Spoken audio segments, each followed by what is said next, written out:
Vikramshila IAS coaching institute 14 बीघा ऋषिकेश। भारतीय इतिहास कर रहे थे हम, आज करना साइमन कमीशन। साइमन कमीशन 1927-28, ठीक है। 1919 का भारत शासन अधिनियम पढ़ा आपने, जिसको क्या बोलते हैं, मॉन्टेग्यू चैम्सफोर्ड सुधार बोलते हैं। मॉन्टेग्यू कौन? भारत सचिव। और चैम्सफोर्ड कौन? वाइसरॉय। ठीक है, याद कर लो भाई। मिंटो मॉर्ले में उल्टा है। मिंटो मॉर्ले में हम बोलते हैं मिंटो 1909 का जो मिंटो मॉर्ले रिफॉर्म है, मिंटो कौन? वाइसरॉय। मार्ले कौन? भारत सचिव। मॉन्टेग्यू चैम्सफोर्ड में उल्टा है। मॉन्टेग्यू कौन? भारत सचिव। चैम्सफोर्ड कौन? वाइसरॉय। इतना आसान है याद करना। तो भारत शासन अधिनियम में कहा गया था कि अधिनियम के पारित होने के 10 वर्ष बाद एक संवैधानिक आयोग की नियुक्ति की जाएगी। क्या की जाएगी? संवैधानिक आयोग की नियुक्ति की जाएगी, जो इस बात की जांच करेगा कि अधिनियम व्यवहार में कहां तक सफल रहा और तथा भारत उत्तरदायी शासन की दशा में कहां तक प्रगति करने की स्थिति में। ठीक है, बहुत अच्छी बात थी कि 10 वर्ष बाद एक संवैधानिक आयोग बनना था, लेकिन मैंने कहा वहां पर कंजर्वेटिव पार्टी की सरकार चल रही थी, इलेक्शन होने वाले थे और उनको पक्का था कि इस बार हम हारेंगे और लेबर दल जो है वो सत्ता में आएगा। और अगर लेबर दल सत्ता में आएगा तो क्या करेगा? वो साइमन कमीशन की नियुक्ति करेगा, उसमें भारतीयों को भी रखेगा और भारतीय बोलेंगे कि भैया भारत उत्तरदायी शासन का, भारत में जो उत्तरदायी शासन की दशा है वो ठीक नहीं है, प्रगति बिल्कुल ठीक नहीं है, 1919 का एक्ट जो है वो क्या है, असफल रहा है, विफल रहा है। यही तो बोलेंगे भारतीय, क्योंकि वास्तविकता यही थी। तो आयोग की नियुक्ति के 10 वर्ष बाद की, आयोग की नियुक्ति 10 वर्ष बाद की जानी थी, लेकिन ब्रिटेन की तत्कालीन कंजर्वेटिव सरकार ने 2 वर्ष पहले ही साइमन कमीशन की नियुक्ति कर दी, क्योंकि उन्हें यह आशंका थी कि 2 वर्ष बाद लेबर दल की सरकार भारत समर्थक सदस्यों वाले वैधानिक आयोग की नियुक्ति कर सकती है। समझ में आया? भारत समर्थक सदस्यों वाले वैधानिक आयोग की नियुक्ति कर सकती है। जिस समय साइमन कमीशन की नियुक्ति की गई उस समय भारत में समग्र राजनीतिक वातावरण क्रांतिकारी आतंकवादी गतिविधियों के कारण भयानक उत्तेजनापूर्ण था। सांप्रदायिकता के कारण दंगा और खून खराबा चल रहा था। क्या चल रहा था भाई? सर जॉन साइमन की अध्यक्षता में, किसकी? सर जॉन साइमन की अध्यक्षता में गठित साइमन आयोग में कुल 7 सदस्य थे। चूंकि इसके सभी सदस्य अंग्रेज थे, इसलिए इसे कांग्रेसियों ने क्या कहा? श्वेत कमीशन या व्हाइट कमीशन की संज्ञा दी। क्या कहा? श्वेत कमीशन या व्हाइट कमीशन की संज्ञा दी। जॉन साइमन जो थे वो अध्यक्ष थे, लिबरल पार्टी से थे। मिस्टर बॉथम थे, स्टेथ कोना थे, लेन फॉक्स थे, केडेगन थे। केडेगन जो थे कंजर्वेटिव पार्टी के थे। एटली थे और बर्नोन हार्ट शोन ये लेबर पार्टी के थे। इसमें कौन कौन थे इनके नाम बताए मैंने।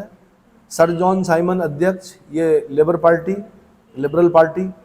और कौन कौन थे? मिस्टर बॉथम, स्टेथ कोना, लेन फॉक्स, केडेगन ये कंजर्वेटिव पार्टी। एटली और बर्नोन हार्ड शोन ये लेबर पार्टी। एटली और बर्नोन हार्ड शोन ये किससे थे? लेबर पार्टी से थे।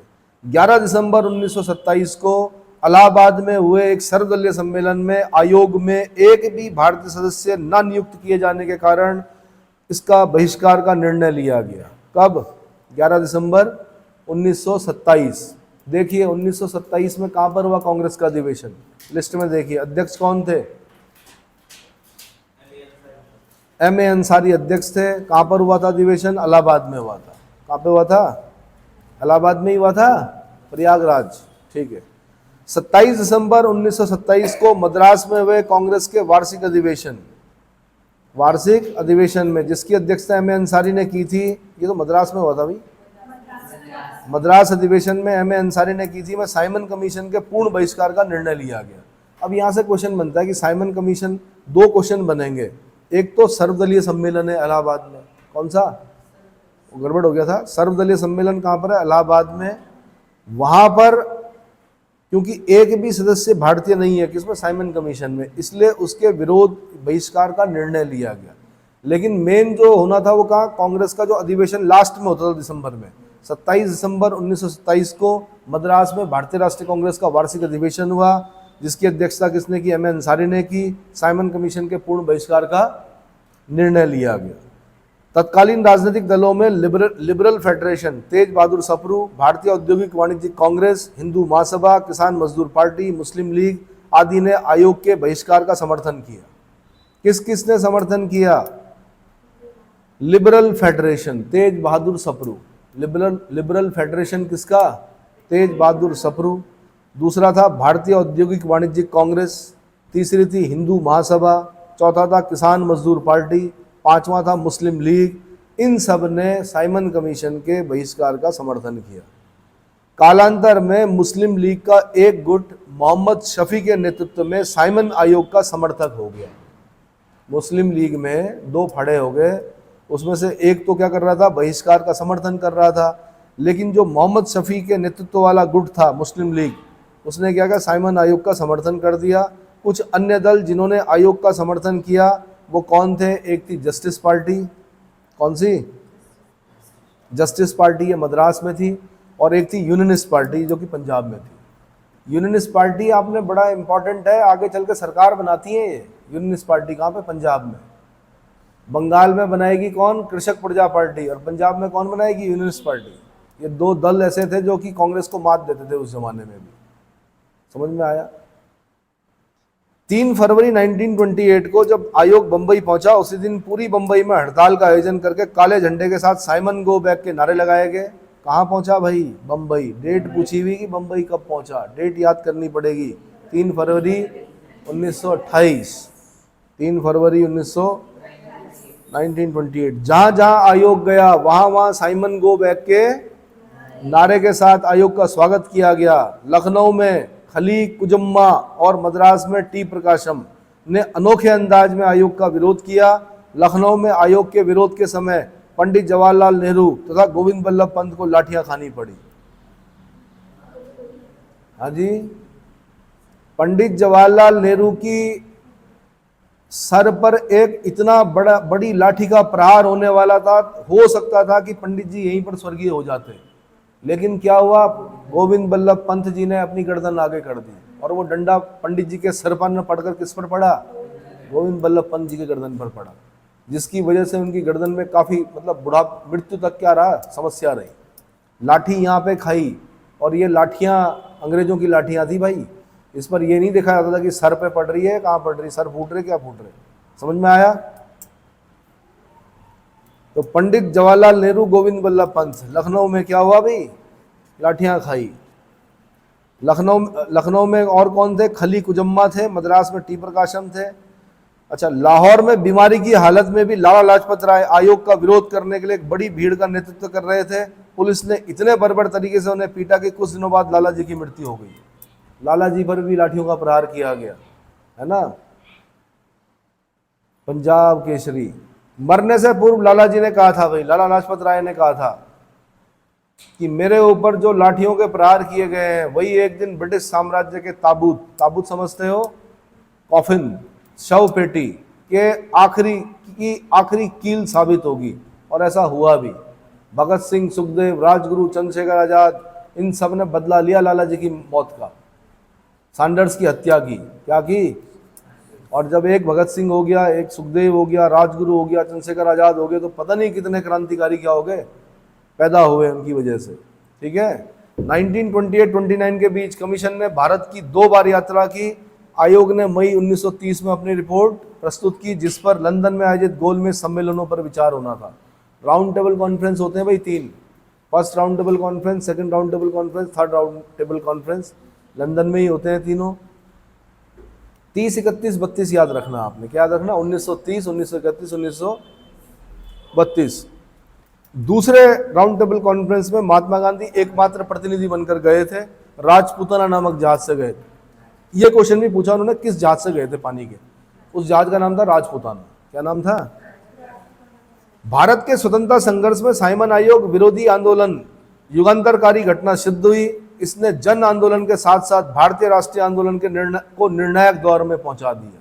यह भाषा होती है मेंस की। कहाँ की? मुख्य परीक्षा में इस भाषा का प्रयोग करना है आपने। क्या कि भारत के स्वतंत्रता संघर्ष में साइमन आयोग विरोधी आंदोलन, अगर बड़ा क्वेश्चन आया तब लिखा जाता है ऐसे। युगांतरकारी घटना सिद्ध हुई। इसने जन आंदोलन के साथ साथ भारतीय राष्ट्रीय आंदोलन को निर्णायक दौर में पहुंचा दिया। अब है नेहरू रिपोर्ट। नेहरू रिपोर्ट के बारे में पढ़ रहे हैं 1928। नेहरू रिपोर्ट 1928। साइमन आयोग की नियुक्ति के समय, जब साइमन आयोग की कमीशन की नियुक्ति हो रही थी, उसी समय एक अनुदार दल की सरकार में भारत सचिव लॉर्ड बर्कनहेड, भारत सचिव हाईलाइट कीजिए, लॉर्ड बर्कनहेड को हाईलाइट कीजिए। इसने भारतीयों के समक्ष एक चुनौती रखी कि एक ऐसा संविधान बनाकर तैयार करो जो सामान्यतः भारत के सभी लोगों को मान्य हो। बर्कनहेड जानता था कि इस देश में अगर हम इन्हीं को बोलेंगे कि एक ऐसा संविधान बनाओ तो एक मत नहीं होंगे। अंग्रेज था ना, पता था उसको, बांट तो चुके थे ये, उसे पता था कि इसको नहीं मानेंगे लोग। चुनौती दे डाली कि एक ऐसा संविधान बनाकर तैयार करो जो सामान्यतः भारत के सभी लोगों को मान्य हो। भारतीय नेताओं ने इस चुनौती को स्वीकार करते हुए फरवरी 1928 में दिल्ली में आयोजित, दिल्ली को याद करना है आपने, 1928 को याद करना है, दिल्ली में आयोजित प्रथम सर्वदलीय सम्मेलन में, सर्वदलीय सम्मेलन में मतलब जिसमें सारे दल भाग लेते हैं, सर्वदलीय सम्मेलन में जिसमें करीब 29 दलों ने हिस्सा लिया था, इस आशय का प्रस्ताव पारित किया गया जिसमें एक ऐसे संविधान निर्माण की योजना थी जिसमें पूर्ण उत्तरदायी सरकार की व्यवस्था होगी।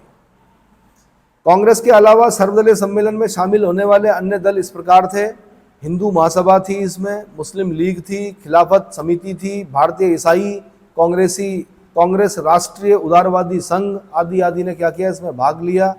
11 मई 1928 को बंबई में दूसरे सर्वदलीय सम्मेलन में पंडित मोतीलाल नेहरू की अध्यक्षता में एक 7 सदस्यीय समिति की स्थापना की गई जिसे भारत के संविधान के सिद्धांतों का निर्धारण करना था। मोतीलाल नेहरू भाई बैरिस्ट्री कर चुके थे, इंग्लैंड से, लंदन से पढ़ के आए थे। उन्होंने कहा मैं बनाऊंगा संविधान भाई। 7 सदस्य एक समिति बनाई गई। क्या बनाई गई?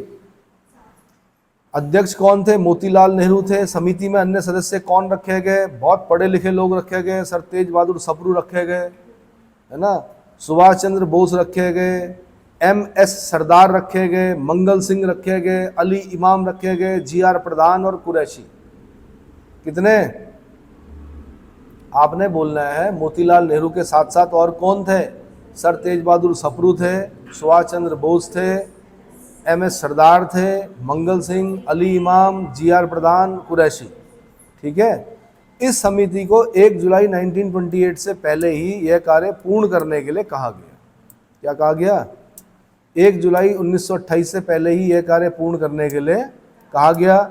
इस रिपोर्ट का प्रारूप मोतीलाल नेहरू और सर तेज बहादुर सप्रू ने तैयार किया था। किसने किया था? मोतीलाल नेहरू और सर तेज बहादुर सप्रू ने तैयार किया था।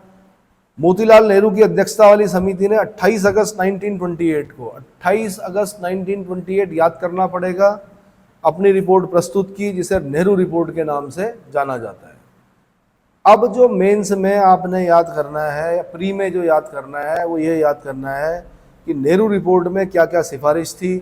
पहली सिफारिश थी भारत को डोमिनियन स्टेट, अधिराज्य का दर्जा, डोमिनियन स्टेट अधिराज्य का दर्जा, यानी पिताजी कह रहे हैं डोमिनियन स्टेट अधिराज्य 1928 28 अगस्त 1928 को, और इनके बेटे जवाहरलाल नेहरू लाहौर रावी नदी के तट पर कांग्रेस के अधिवेशन में क्या कर रहे हैं? पूर्ण स्वराज की बात कर रहे हैं। इसका मतलब डोमिनियन स्टेट अधिराज्य जो है ना तो भारत के लोगों को पसंद आया ना युवाओं को पसंद आया। समझ में आया? दूसरा, भारत एक संघ होगा, दूसरी बात कही गई नेहरू रिपोर्ट में, भारत एक संघ होगा जिसके नियंत्रण में केंद्र में द्विसदनीय विधानमंडल होगा, मंत्रिमंडल सदन के प्रति उत्तरदायी होगा। केंद्र में द्विसदनीय विधानमंडल होगा, मंत्रिमंडल सदन के प्रति उत्तरदायी होगा। तीसरी बात कही गई, गवर्नर जनरल की स्थिति संवैधानिक मुखिया भर ही रहेगी। गवर्नर जनरल की स्थिति कैसी रहेगी? संवैधानिक मुखिया भर ही रहेगी। चौथी बात कही, सांप्रदायिक आधार पर पृथक निर्वाचक मंडल की मांग अस्वीकार कर दी गई। क्या कर दी गई? सांप्रदायिक आधार पर पृथक निर्वाचक मंडल की मांग अस्वीकार कर दी गई। पांचवा, नागरिकता को परिभाषित करते हुए मूल अधिकारों को प्रतिपादित किया गया। नागरिकता को परिभाषित करते हुए मूल अधिकारों को प्रतिपादित किया गया। और छठा, भाषाई आधार पर राज्यों का गठन, भाषाई आधार पर राज्यों का गठन। 1928 में लखनऊ में सर्वदलीय सम्मेलन में नेहरू रिपोर्ट पर विचार विमर्श हुआ। जिन्ना ने इस रिपोर्ट को अस्वीकार करते हुए पुनः आगा खां और मोहम्मद शफी के साथ हो गए। किसके साथ?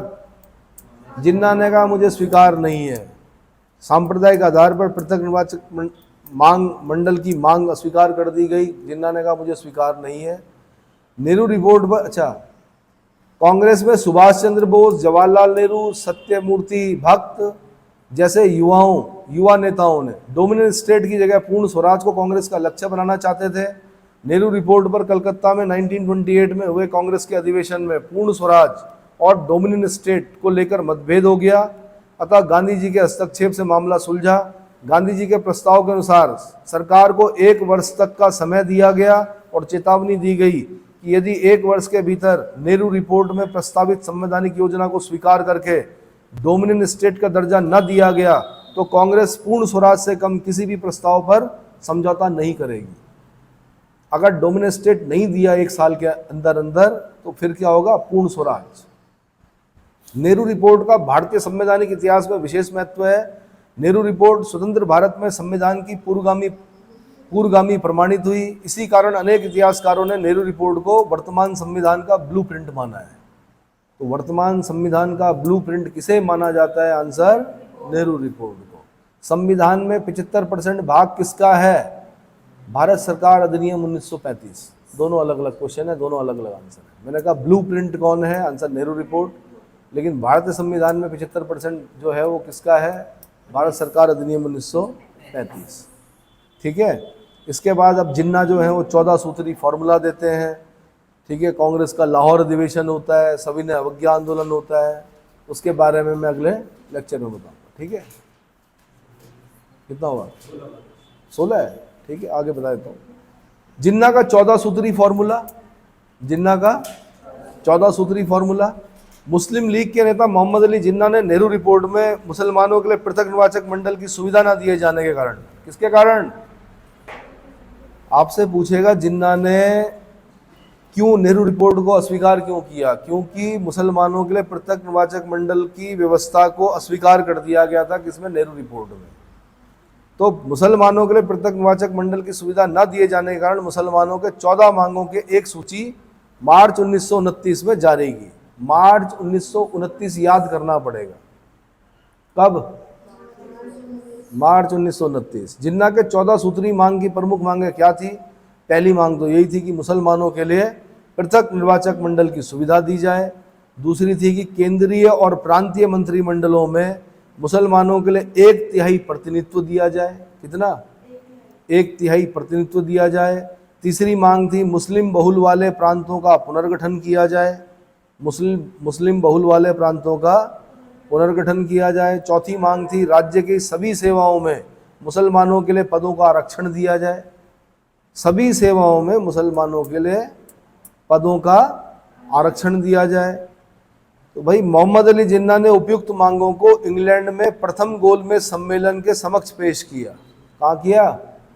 फर्स्ट राउंड टेबल कॉन्फ्रेंस 1930 में पेश किया। जिन्ना की इन मांगों में अधिकांश मांगें अगस्त 1932 में मैकडोनाल्ड के सांप्रदायिक निर्णय में स्वीकार कर ली गई थी। मैकडोनाल्ड का सांप्रदायिक पंचाट, ये पढ़ेंगे 1932 में। इसी कारण फिर बाद में गांधी अनशन करते हैं, आमरण अनशन, और फिर पूना पैक्ट होता है अंबेडकर और किसके बीच में? गांधी के बीच। ठीक है। फिर वही कांग्रेस का लाहौर अधिवेशन होता है 1929 में।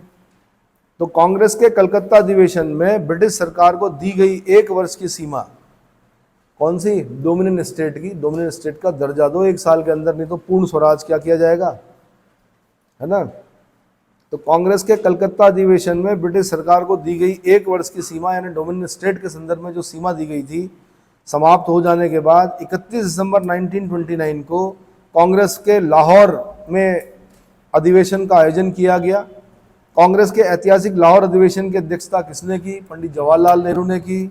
सम्मेलन में नेहरू रिपोर्ट को पूरी तरह से निरस्त घोषित कर दिया गया। पिताजी ने इतनी मेहनत से रिपोर्ट बनाई थी, मोतीलाल नेहरू जी ने, और जेल नेहरू ने क्या कर दिया? निरस्त कर दिया। निरस्त करने घोषित किया गया। सम्मेलन में अपना अध्यक्षीय भाषण देते हुए पंडित जवाहरलाल नेहरू ने कहा था कि आज हमारा सिर्फ एक लक्ष्य है, स्वाधीनता का लक्ष्य। किसका? स्वाधीनता का लक्ष्य। हमारे लिए स्वाधीनता है पूर्ण स्वतंत्रता। आगे उन्होंने कहा कि स्पष्ट रूप से मैं ये स्वीकार करता हूं कि मैं समाजवादी और गणतंत्रवादी हूं। तो मैं समाजवादी हूं किसने कहा? आंसर जेल नेहरू ने कहा। मैं समाजवादी हूं किसने लिखी किताब? विवेकानंद ने। ठीक है, तो मैं समाजवादी और गणतंत्रवादी हूं और राजाओं नरेशों या उस व्यवस्था में मेरा कोई विश्वास नहीं है जो आधुनिक औद्योगिक सम्राट उत्पन्न करती है। औद्योगिक सम्राट समझते हो? औद्योगिक सम्राट समझते हो? कोशिश करना समझने की। नेहरू जी ने कहा था मैं समाजवादी और गणतंत्रवादी हूं और राजाओं नरेशों या उस व्यवस्था में मेरा कोई विश्वास नहीं है जो आधुनिक औद्योगिक सम्राट उत्पन्न करती है। कांग्रेस के लाहौर अधिवेशन में पारित किए कुछ ऐतिहासिक प्रस्ताव। नंबर 1, नेहरू समिति की रिपोर्ट को निरस्त घोषित कर दिया गया।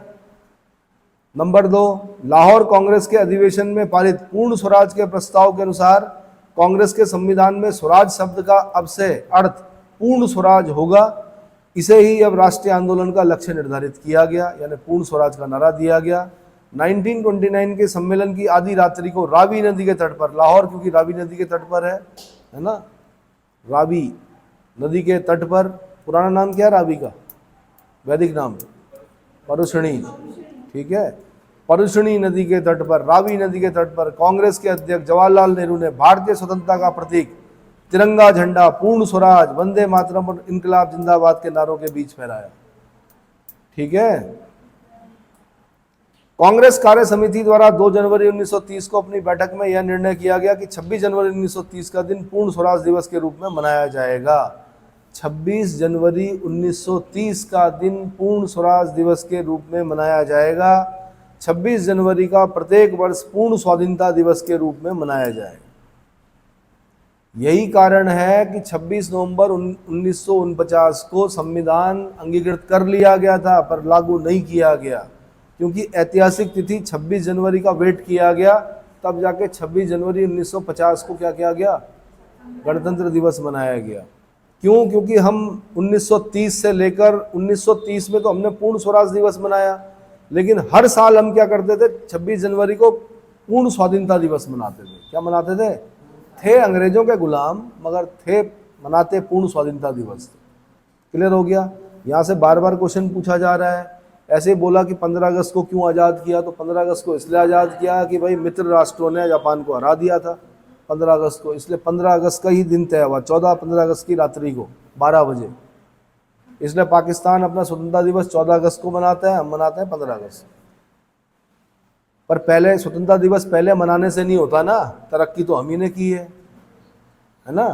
पहले पैदा होने से थोड़े होगा कि जी मैं अगर स्वतंत्रता दिवस पहले मना लूँगा तो मैं आगे बढ़ूँगा, है ना। तोते उड़े हुए हैं पाकिस्तान के, भिखारी देश।